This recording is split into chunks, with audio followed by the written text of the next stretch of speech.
Hayi asiziyekeni indaba senze sikuzele la ngizonifundisa ukuthi makuxova ujeqe uxova kanjani.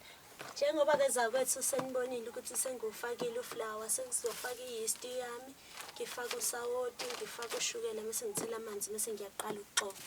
Hayi sake ngiboneke namhlanje.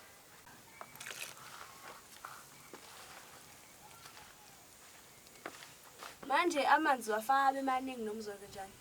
Ngeke azabe maningi kakhulu nje kuzothi ukuthi kusasa sengasakomi kusasa sengasabi manzi. Cela yedwa koza kwethu angisize bandla ngifakele amanzi.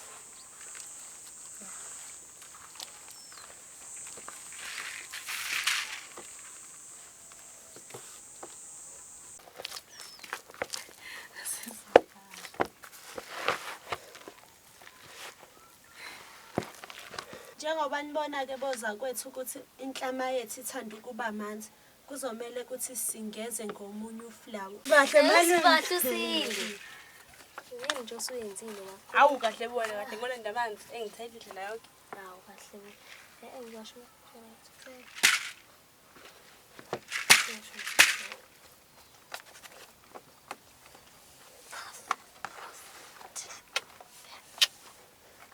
Sizoze lifike leli usuku lapho phela umuntu eziveza khona ubuyena bakhe ubuzulu bethu sibuqhakamise emhlabeni. Ngami ngisayoshona ngathi ngisigcotshwe ilanga kanje ukusina. Sesisazoya kazivuko. Ngicela bandla sibahle uzongithelela amafutha.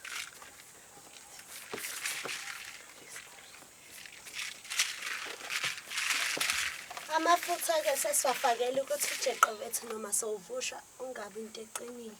Uthi ukuthamba ngiyabonga zakwethu. Ungasase nje sowuba into eyomile kumele uthi ukushibilika ujeqe emphindweni. Ungasase usukubona ukubinda ukwazi nokudla uwodwa nje. Hayi mina ngikwazi mase sowuvuthiwa ngokuthi wenziwa kanjani ayakazi. Iko konke nje ukuthi anzange nikhule nihlala nezalukwazi. Mina ugogo wayengifundisa konke ethi kumele uma uyintombazana ukwazi ukwenza izinto ngoba uzophuma uhambe uyogana. Uyofika umakoti ongazi lutho nje. Sesiyawumboza kujeqe wethu sizobeka elangeni ukuze uzokwazi ukuthi ukhukhumale.